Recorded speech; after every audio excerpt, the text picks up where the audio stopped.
Saudamos você com a paz de Cristo. É uma alegria nós estarmos aqui novamente para recapitularmos o assunto estudado da lição da Escola Sabatina desta semana, dentro do contexto do livro do Êxodo. A lição de número 7 vem com o tema O Pão e a Água da Vida. Te convido a você pegar a sua Bíblia, a sua lição e vá anotando aquilo que você achar de novidade, de interessante, que vai somar no entendimento que você precisa ter do assunto desta semana. Também te convido nesse momento a orarmos ao Senhor nosso Deus.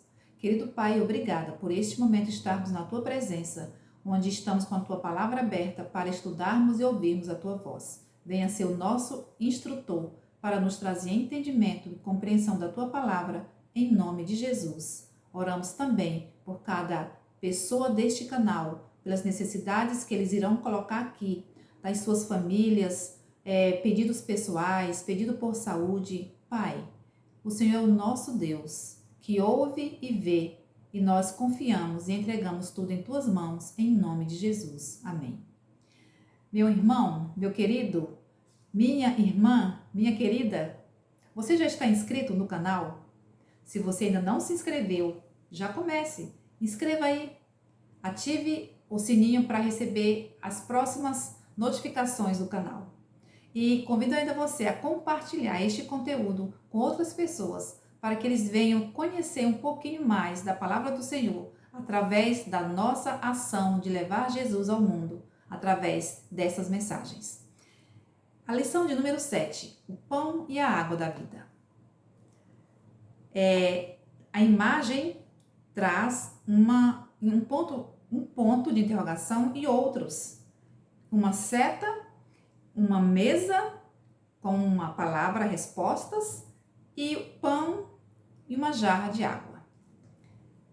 Esta imagem, no meu entendimento, me diz o seguinte, que Jesus é a resposta para as inquietações da alma, que diante das perguntas, o que nós iremos beber, o que nós iremos comer, Jesus, Ele é o verdadeiro pão que desceu do céu e Ele é a água da vida que sacia a sede do coração humano.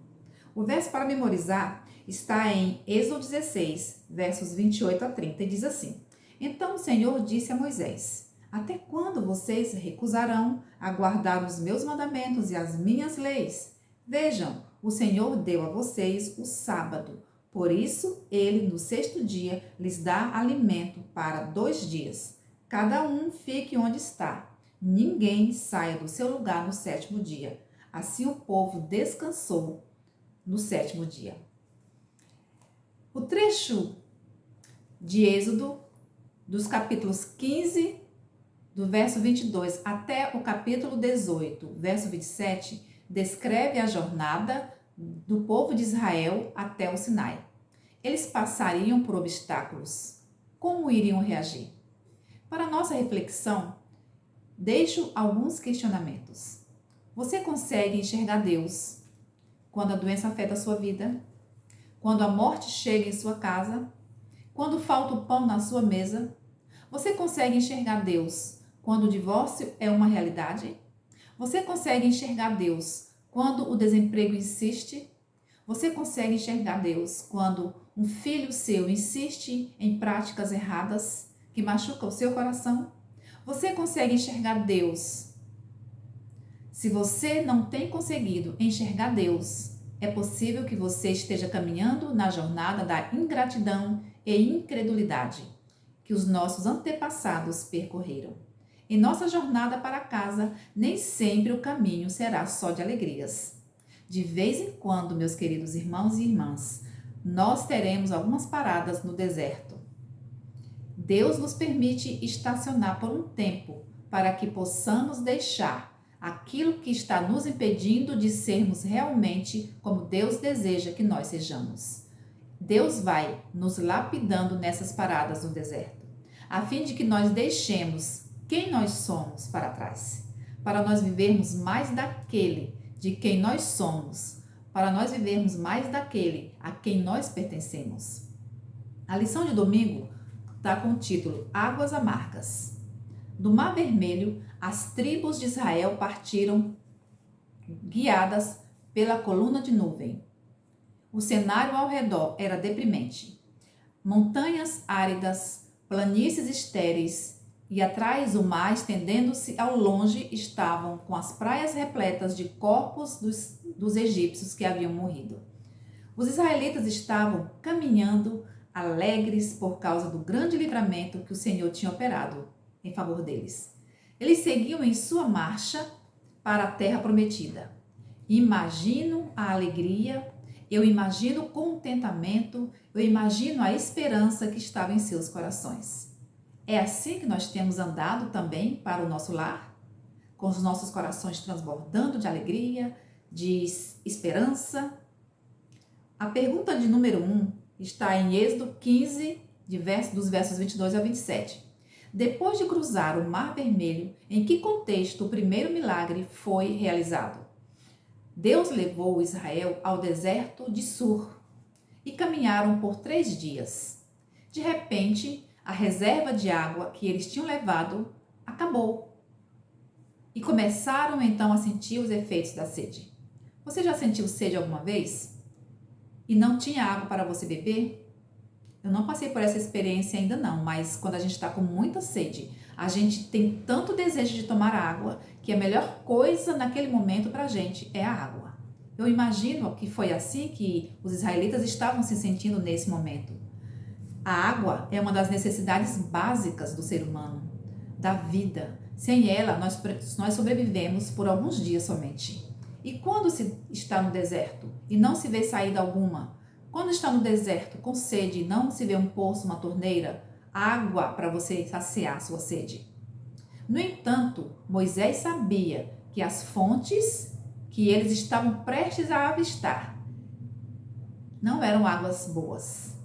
Deus estava conduzindo o seu povo em direção a Mara e a alegria daquele povo ao avistar aquela água foi assim contagiante. Só que Moisés, por ter morado naquele deserto, ele sabia que aquelas águas eram impróprias. Mas o povo todo correu. Homens, mulheres, crianças, eles saíram naquele ímpeto para tomarem água, porque eles estavam com sede, muita sede. Mas que decepção!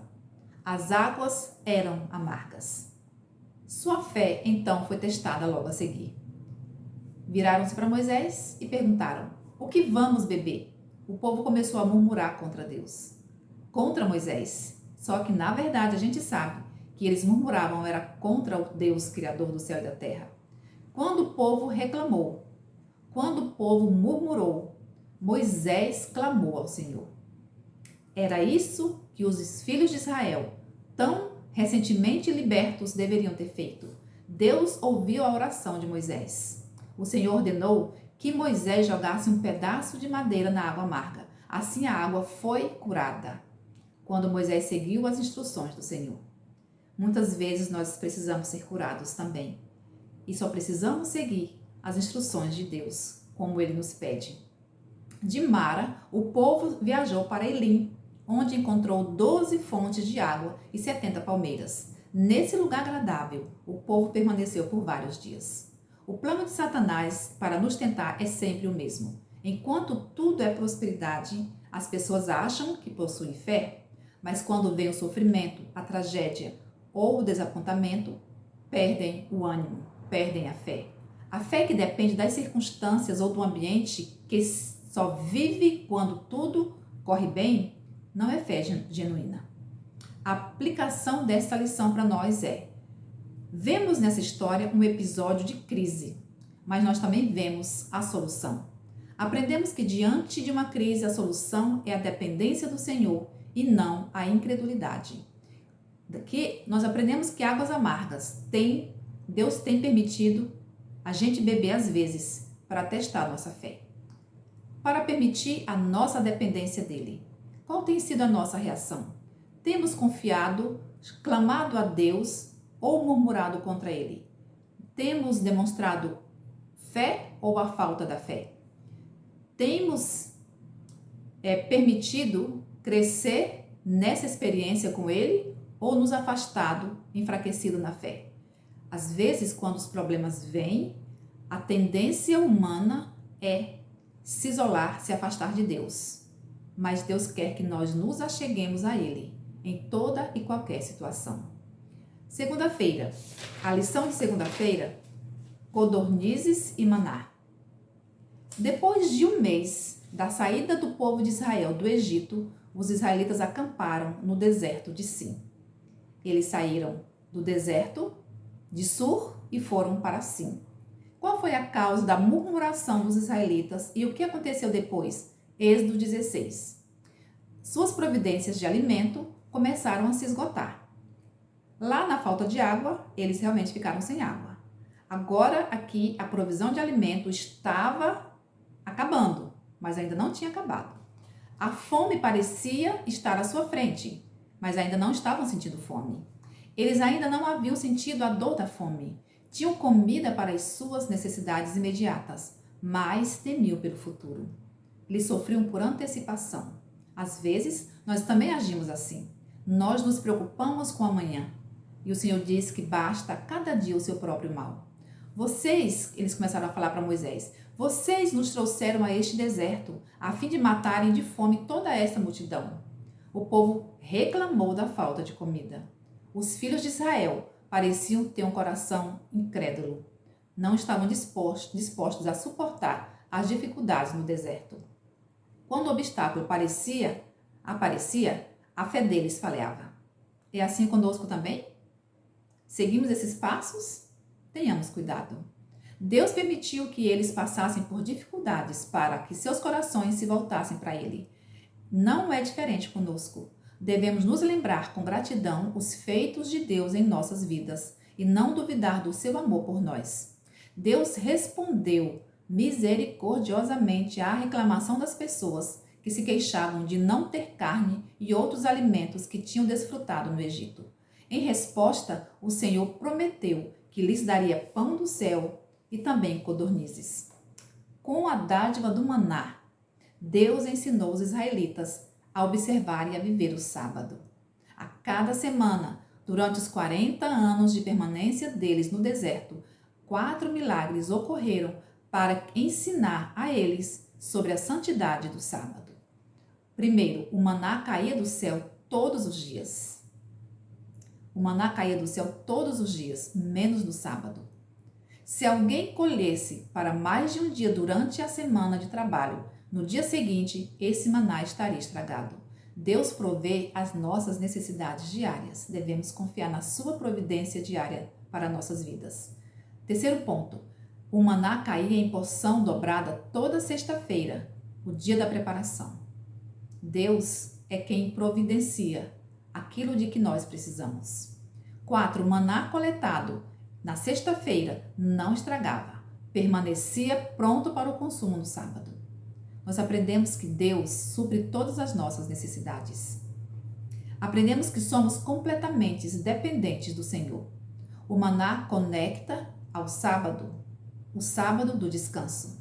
Não saiam para trabalhar. Eles tinham que ficar ali, em adoração ao Senhor. A nação de Israel foi escolhida para ser representante de Deus às outras nações. Na observância do sábado, estaria dizendo ao mundo que Deus é criador e também é mantenedor. Eles saíram da escravidão e entraram no descanso do Senhor. Estariam pregando ao mundo sobre a necessidade do descanso semanal. Nós, adventistas do sétimo dia, que guardamos o sábado, estamos pregando ao mundo também que o sábado é um dia de descanso para toda a humanidade e que ao fazermos isso, estamos testemunhando a favor do céu? Deus quer que todos experimentem esse descanso nele. O sábado foi feito por causa das pessoas. O maná caindo do céu para o sustento de Israel era um símbolo de Jesus, o pão da vida que desceu do céu, enviado por Deus para dar vida ao mundo. Tenhamos cuidado com as tentações relacionadas ao alimento. No jardim do Éden, Adão e Eva caíram por causa do apetite. Jesus foi tentado por Satanás por meio do alimento. Esaú perdeu os seus direitos de primogenitura por causa do apetite. Nem só de pão viverá o homem, mas de toda a palavra que procede da boca de Deus. nós aprendemos também que o maná nos ensina que cada pessoa precisa se alimentar do pão do céu. Tem você se alimentado a cada dia, a cada manhã, deste alimento que nos dá a vida? E a lição da escola sabatina, que é o nosso maná? Você já se preparou para tê-la para o ano que vem? Já está fazendo provisões para o ano que vem? Nós estamos nesses meses no processo de assinatura das lições da escola sabatina para o ano de 2026. Deus quer que nós continuemos nos alimentando do pão do céu, através deste guia de estudo chamado de lição da escola sabatina. A cada dia, a cada manhã, cada pessoa precisa experimentar, comer do pão do céu, porque cada um de nós somos salvos individualmente e devemos ter essa experiência pessoal de nos alimentarmos da palavra do Senhor todos os dias. Sairmos para nos alimentar dessa palavra que está em nossas mãos. Terça-feira, água da rocha. E a viagem deles continuou. O povo também continuou com a mesma disposição em reclamar. Que tipo de companhia temos sido em nossa jornada para a Nova Jerusalém? Nós estamos no grupo dos que clamam ou nós estamos no grupo dos que reclamam, dos murmuradores? Nós estamos no grupo de Moisés, que clamava ao Senhor diante das dificuldades, ou estamos no grupo dos israelitas que murmuravam diante dos problemas? Como agimos em cada dificuldade? Temos sentido saudades do Egito, que nos escravizava, a ponto de estarmos sempre lembrando dele? Quando eu não servia a Deus, às vezes pensamos, parecia que as coisas eram mais fáceis. Está difícil conseguir um trabalho por causa do sábado. Aí na faculdade os alunos falam, os professores não querem me liberar nas aulas da sexta-feira à noite, e assim vão somando dificuldades. E vão caminhando e reclamando, e muitas vezes com o coração no Egito. O povo saiu de Sim e chegaram ao deserto de Refidim. Ali não havia água. E de novo não confiaram nas providências do Senhor, mesmo vendo o maná cair do céu todos os dias. O povo mais uma vez murmurou contra Deus. Não era contra Moisés, porque a ordem para deixar o Egito não partiu de Moisés. A ordem para deixar o Egito partiu de Deus. Então, se os israelitas murmuravam contra Moisés, não era contra Moisés, e sim contra Deus. A pergunta de número 3. Que lição o povo deveria ter aprendido com este incidente? A lição que os israelitas deveriam ter aprendido e que serve para nós hoje também é que nós não devemos duvidar da presença de Deus conosco, pois é Ele quem supre todas as nossas necessidades. Diante dos obstáculos, a saída é clamar ao Senhor e não reclamar do Senhor. Diante de tudo isso, o Senhor ordenou para Moisés que ele batesse na rocha, e dela sairia água para saciar a sede do povo. Essa rocha era um símbolo de Cristo, que por sua morte, faria com que brotassem vivas correntes de salvação para todos os sedentos deste mundo. Ali na presença da multidão, ele se colocou à disposição para ser ferido, a fim de que pudesse fazer brotar a água da vida para o mundo. Amém? Cristo deu água aos israelitas, apesar de sua incredulidade. Deus envia chuva, Deus envia sol sobre os justos e os injustos, sobre os que clamam e sobre os que reclamam. O povo tinha saudades do Egito. Que lição nós aprendemos? Nós devemos ter saudades do céu.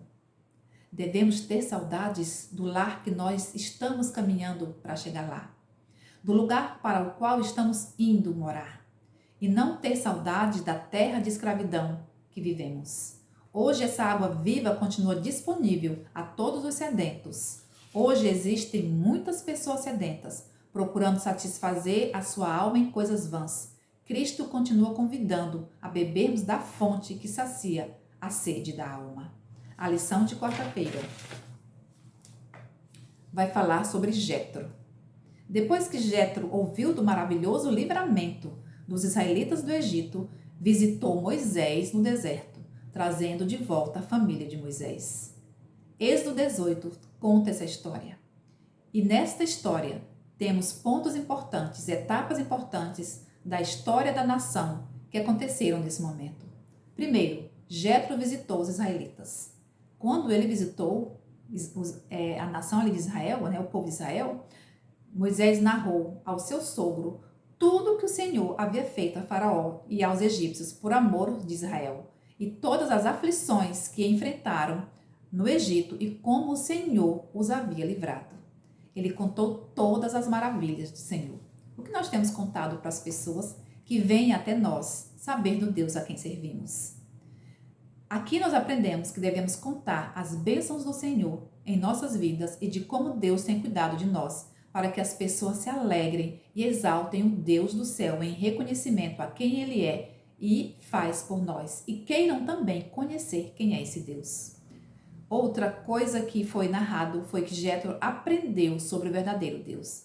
Israel deveria ser testemunha para o mundo de quem é o verdadeiro Deus e do que Deus faz por seu povo. Nós somos uma nação santa, uma raça eleita, povo escolhido de Deus, que Deus tirou das trevas para a sua maravilhosa luz, a fim de quê? De proclamar as virtudes de Deus ao mundo. O que nós temos contado ao mundo? As bênçãos ou as reclamações? As tristezas, os problemas? Jetro aconselhou aqui a Moisés. Moisés era um líder centrado em Deus. Ele reconhecia a orientação divina em sua vida e na vida de Israel. Moisés não se sentiu diminuído ao receber instruções de seu sogro. Moisés era ensinável, mesmo sendo um líder forte. Ele se permitia ser ensinado, porque Jetro viu aquela multidão em volta de Moisés com seus problemas, relatando cada situação diferente uma da outra, e Moisés tendo que ouvir tudo aquilo e ainda conduzir o povo na direção à terra prometida. E Moisés se permitiu ser ensinado por seu sogro Jetro.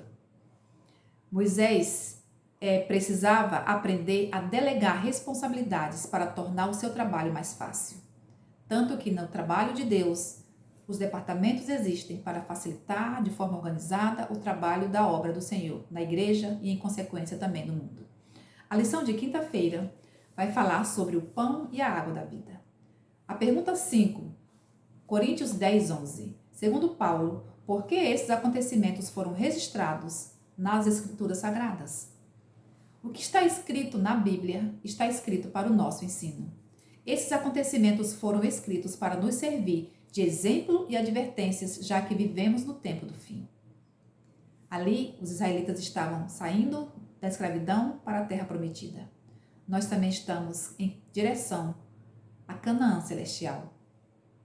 A história daquele povo ali é a minha, é a sua história.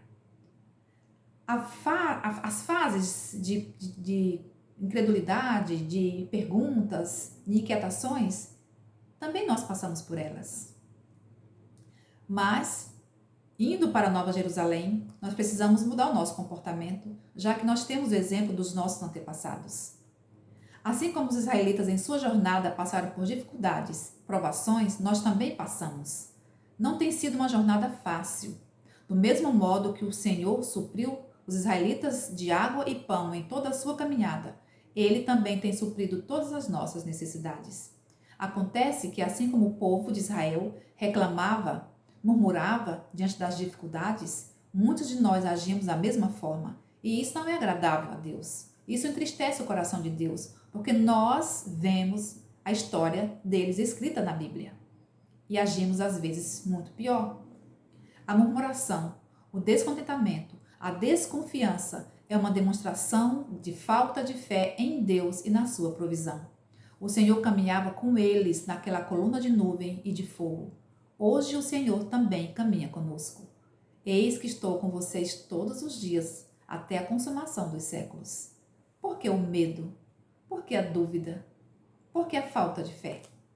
A pergunta 6, João 4 e João 6, nesses relatos, que verdade esses textos revelam para nós cristãos? Estas passagens apresentam aspectos importantes de Jesus como sendo a água viva e o pão do céu.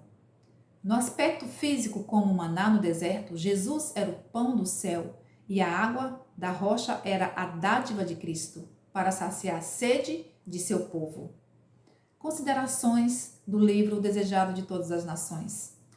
Diz que Jesus é o pão da vida, para ser consumido todos os dias. A gente precisa se alimentar, precisamos nos alimentarmos do pão do céu através deste livro, a Bíblia Sagrada. Jesus é a água da vida para a alma sedenta e desfalecida, e todos podem participar de sua graça. Ele tem sido a fonte de água viva desde a queda de Adão, desde que entrou o pecado, que trouxe sede ao ser humano. Deus entrou com providência e Jesus tem sido a fonte de água viva para mim e para você. Jesus conhece as necessidades da alma. Luxo, riqueza, fama, honra não podem satisfazer o coração humano. Se você lamenta esperanças frustradas, se você nutre algum ressentimento oculto, se você procura satisfazer seus inquietos anseios com as coisas deste mundo e louvor humano, se você tem lutado apenas para alcançar um poço vazio no qual não pode saciar sua sede, Cristo tem o convite. Ele diz: se alguém tem sede, venha a mim e beba. João 7,37. A fonte está aberta para todos, amém? Aos cansados e exaustos são oferecidos refrescantes goles da água da vida eterna. Oh, glória a Jesus! Jesus oferece os goles da vida eterna através dele sendo a água da vida. Qual será a tua resposta? Você vai beber ou vai continuar com sede? Você vai comer do pão do céu ou vai continuar com fome? Aquele que tem sede, venha, e quem quiser receba de graça a água da vida. A água da vida é Jesus e é de graça para nós, mas para o céu custou um alto preço. Concluímos a lição dizendo que muitos olham para os israelitas daquele tempo e se admiram de sua incredulidade e murmuração, achando que se tivessem estado no lugar deles, não teriam sido tão gratos. Ah, isso é engano, né? Mas quando a sua fé é provada, mesmo com pequenas aflições, não manifestam maior fé ou paciência do que demonstrou o antigo Israel. Às vezes, algo acontece pequeno e nós alarmamos. Não é para tudo isso. Isso é falta de fé. Que nós não falemos somente das dificuldades que encontramos em nossa viagem para o lar eterno. Não fiquemos desanimados diante dos obstáculos encontrados no caminho para a nova terra. O nosso deserto dura o tempo de nossa aprendizagem. Quanto mais nós demorarmos a aprender a lição, mais sofrimento nós vamos estar passando. E Deus quer nos ensinar que a nossa saída é nos alimentarmos do pão do céu, é bebermos da água da vida, para que sejamos saciados, fortalecidos, animados, revigorados e tenhamos a esperança de chegarmos ao nosso lar eterno em segurança. Que nós não fiquemos com saudades das coisas desse mundo. Tudo isso vai passar. Este mundo só traz sofrimento, morte, tragédias e tudo que nós vemos relatados no mundo hoje, à nossa volta. O nosso lar está quase ali. Que nós possamos caminhar o restante da nossa jornada com os pés na terra, com os olhos no céu, olhando firmemente para Jesus, o autor e consumador da nossa fé. Que o Senhor nos abençoe.